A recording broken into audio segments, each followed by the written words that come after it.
ಎಲ್ಲರಿಗೂ ನಮಸ್ಕಾರ. ನಾನು ಮಾಧವರೆಡ್ಡಿ ಪಾವಗಡ.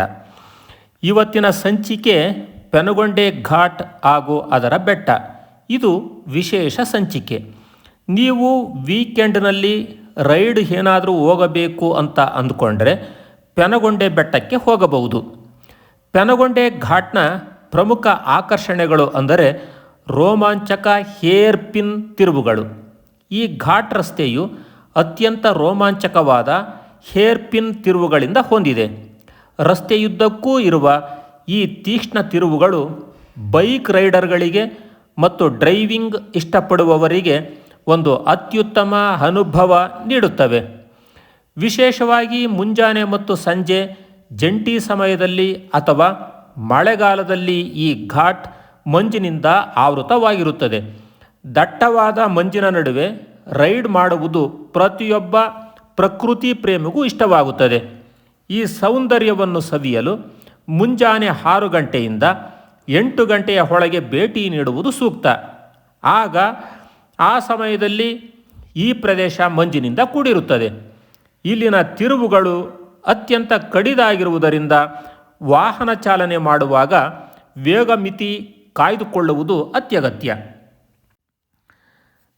ಆಮೇಲೆ ಪೆನುಗೊಂಡೆ ಕೋಟೆಯ ಭವ್ಯ ಇತಿಹಾಸ ಅದೇನೆಂದರೆ, ಇದನ್ನು ವಿಜಯನಗರ ಸಾಮ್ರಾಜ್ಯದ 2ನೇ ರಾಜಧಾನಿ ಎಂದು ಕರೆಯಲಾಗುತ್ತಿತ್ತು.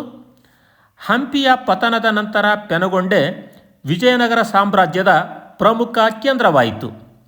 ಕ್ರಿಸ್ತಶಕ 1565ರ ತಾಳಿಕೋಟೆ ಯುದ್ಧ, ಇದನ್ನು ರಕ್ಕಸ ತಂಗಡಿ ಯುದ್ಧ ಅಂತಂದು ಕರೀತಾರೆ. ಈ ಯುದ್ಧದ ನಂತರ ವಿಜಯನಗರದ ಅರಸರಾದ ಅಳಿಯ ರಾಮರಾಯರ ಸಹೋದರ ತಿರುಮಲ ದೇವರಾಯನು ಹಂಪಿಯಿಂದ ಅಪಾರವಾದ ಸಂಪತ್ತಿನೊಂದಿಗೆ ಪೆನುಗೊಂಡೆಗೆ ವಲಸೆ ಬಂದು ಇಲ್ಲಿಂದಲೇ ಆಡಳಿತವನ್ನು ಮುಂದುವರಿಸುವನು. ವಿಜಯನಗರ ಸಾಮ್ರಾಜ್ಯದ ಶ್ರೀಕೃಷ್ಣ ದೇವರಾಯರು ಈ ಕೋಟೆಯೊಂದಿಗೆ ನಿಕಟ ಸಂಬಂಧ ಹೊಂದಿದ್ದರು. ಅವರು ತಮ್ಮ ಆಡಳಿತದ ಅವಧಿಯಲ್ಲಿ ಈ ಕೋಟೆಯನ್ನು ಮತ್ತಷ್ಟು ಬಲಿಷ್ಠಗೊಳಿಸಿದರು. ಕೃಷ್ಣದೇವರಾಯರ ಪ್ರಧಾನಮಂತ್ರಿ ತಿಮ್ಮರಸು ಈ ಕೋಟೆಯ ನಿರ್ಮಾಣ ಮತ್ತು ರಕ್ಷಣಾ ಕಾರ್ಯತಂತ್ರದಲ್ಲಿ ಪ್ರಮುಖ ಪಾತ್ರ ವಹಿಸಿದ್ರು. ವಿಜಯನಗರ ಅರಸರ ನಂತರ ಈ ಕೋಟೆಯು ಬಿಜಾಪುರದ ಸುಲ್ತಾನರ ಕೈವಶವಾಯಿತು.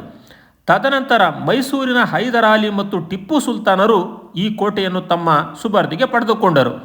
ಅಂತಿಮವಾಗಿ ಇದು ಬ್ರಿಟಿಷರ ಆಳ್ವಿಕೆಗೆ ಒಳಪಟ್ಟಿತು. ಇದು ಐತಿಹಾಸಿಕ ಪ್ರವೇಶ ದ್ವಾರ. ಅದರ ಪಕ್ಕದಲ್ಲೇ ಕೋಟೆಯನ್ನು ನಾವು ವೀಕ್ಷಿಸಬಹುದು.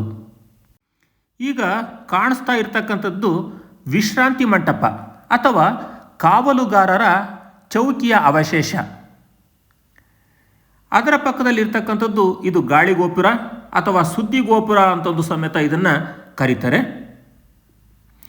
ಇಂದು ವೀಕೆಂಡ್ ಆಗಿರುವುದರಿಂದ ಅಪಾರ ಜನಸ್ತೋಮವನ್ನು ನಾವು ಕಾಣಬಹುದು. ಇಲ್ಲಿ ವಿಶೇಷವಾಗಿ ಬೈಕ್ ರೈಡರ್ಗಳು ಜಾಸ್ತಿ ಜನ ಇದ್ದಾರೆ. ವಿಸ್ಮಯ ಜಗತ್ತಿನ ಪೆನುಗೊಂಡೆ ಅದ್ಭುತ. ಪೆನುಗೊಂಡೆ ಬೆಟ್ಟದ ಹಾದಿಯಲ್ಲಿ ನಮಗೆ ಮತ್ತೊಂದು ಅದ್ಭುತವಾದ ಆದರೆ ಈಗ ಶಿಥಿಲಗೊಂಡಿರುವ ಐತಿಹಾಸಿಕ ಸ್ಥಳ. ಇದು ವಿಜಯನಗರ ಕಾಲದ ಶ್ರೀ ಲಕ್ಷ್ಮೀ ನರಸಿಂಹಸ್ವಾಮಿ ದೇವಸ್ಥಾನದ ಅವಶೇಷ. ದೇವಾಲಯದ ಹೊರಭಾಗವನ್ನು ತಾವು ವೀಕ್ಷಣೆ ಮಾಡ್ತಾ ಇದ್ದೀರಿ. ದೊಡ್ಡ ದೊಡ್ಡ ಕಲ್ಲುಗಳಿಂದ ಇದು ಮಾಡಲ್ಪಟ್ಟಿದೆ. ಈ ದೇವಾಲಯದ ಪಡಸಾಲೆಯಲ್ಲಿ 4 ದಿಕ್ಕಿಗೂ ದ್ವಾರಗಳು ಇರುವುದನ್ನು ಕಾಣಬಹುದು. ಈ ದೇವಾಲಯದ ಮಧ್ಯಭಾಗ ಈ ನೆಲವನ್ನು ನಿಧಿಗಳ್ಳರು ಅಗೆದಿದ್ದಾರೆ. ಇವತ್ತು ಇಲ್ಲಿ ಯಾವುದೇ ದೇವರ ವಿಗ್ರಹ ಇಲ್ಲದಿರಬಹುದು ಈ ದೇವಾಲಯದ ಒಳಗಡೆ. ಆದರೆ ಇಲ್ಲಿನ ಕಲ್ಲಿನ ಕಂಬಗಳ ಮೇಲೆ, ಕೆಲವು ಕಲ್ಲಿನ ಕಂಬಗಳ ಮೇಲೆ ಕೆತ್ತಲಾಗಿರುವ ಸುಂದರ ಕಲಾಕೃತಿಯನ್ನು ನೋಡಿದರೆ ಅಂದಿನ ಕಾಲದ ಕಲಾ ಶ್ರೀಮಂತಿಕೆ ಮತ್ತು ಧಾರ್ಮಿಕ ಭಕ್ತಿ ನಮಗೆ ಅರ್ಥವಾಗುತ್ತದೆ. ಇಂತಹ ಅದ್ಭುತ ಸ್ಮಾರಕಗಳು ಈ ಪೆನುಗೊಂಡೆ ಬೆಟ್ಟದಲ್ಲಿ ಇತಿಹಾಸವನ್ನು ಸಾರುತ್ತಾ ನಿಂತಿವೆ. ಗರ್ಭಗುಡಿ ನೋಡ್ತಾ ಇದ್ದೀವಿ, ಅಲ್ಲಿ ದೇವರ ವಿಗ್ರಹ ಇಲ್ಲ. ನೆಲವನ್ನು ನಿಧಿಗಳ್ಳರು ಸಂಪೂರ್ಣವಾಗಿ ಅಗೆದು ಈ ದೇವಾಲಯವನ್ನೇ ಹಾಳು ಮಾಡಿದ್ದಾರೆ. ಇದೇ ದೇವಾಲಯದ ಹೊರಭಾಗದಲ್ಲಿ ಅದಕ್ಕೆ ಹೊಂದಿಕೊಂಡಂತೆ ಮತ್ತೊಂದು ದೇವಾಲಯ, ಇದೂ ಸಮೇತ ಈಗಲೂ ಆಗಲೂ ಬಿದ್ದೋಗ ಸ್ಥಿತಿಯಲ್ಲಿದೆ. ಇಲ್ಲೂ ನಿಧಿಗಳ್ಳರು ನೆಲವನ್ನು ಅಗೆದಿದ್ದಾರೆ. ನೋಡ್ತಾ ಇದ್ದೀರಿ, ದೇವಸ್ಥಾನ ಸಂಪೂರ್ಣವಾಗಿ ಹಾಳಾಗೋಗಿದೆ. ಅದರ ಒಳಭಾಗ ಅಂದರೆ ಗರ್ಭಗುಡಿಯಲ್ಲೂ ಸಮೇತ ದೇವರಿಲ್ಲ. ಅಲ್ಲೂ ನಿಧಿಗಳ್ಳರು ನೆಲ ಅಗೆದಿದ್ದಾರೆ. ಅದನ್ನು ಸಮೇತ ನಾವು ವೀಕ್ಷಣೆ ಮಾಡ್ತಾ ಇದ್ದೀವಿ. ಇದು ಗಾಳಿ ಗೋಪುರ ಅಥವಾ ಇದನ್ನು ಸುದ್ದಿ ಗೋಪುರ ಅಂತಂದು ಕರೀತಾರೆ. ಕಲ್ಲಿನ ಕೋಟೆಯ ಶಿಖರದ ಮೇಲೆ ಪ್ರಕೃತಿ ಬರೆದಿದೆ ಹಸಿರಿನ ಕವಿತೆ.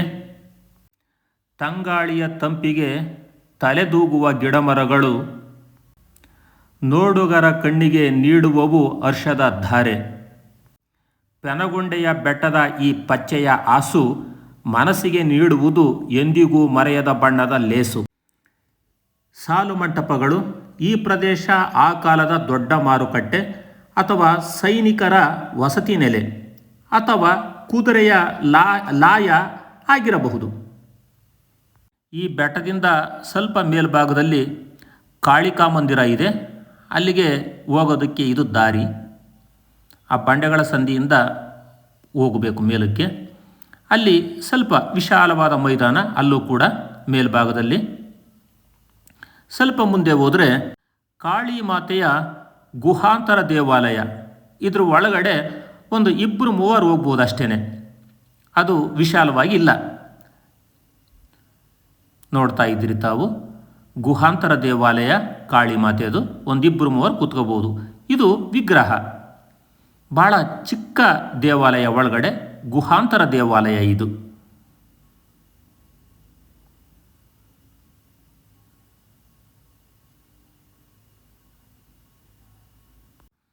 ಸದ್ಯಕ್ಕೆ ಇದರ ನಿರ್ವಹಣೆಯನ್ನು ಆಂಧ್ರ ಪ್ರದೇಶದ ಅರಣ್ಯ ಇಲಾಖೆ ನಿರ್ವಹಿಸ್ತಾ ಇದೆ.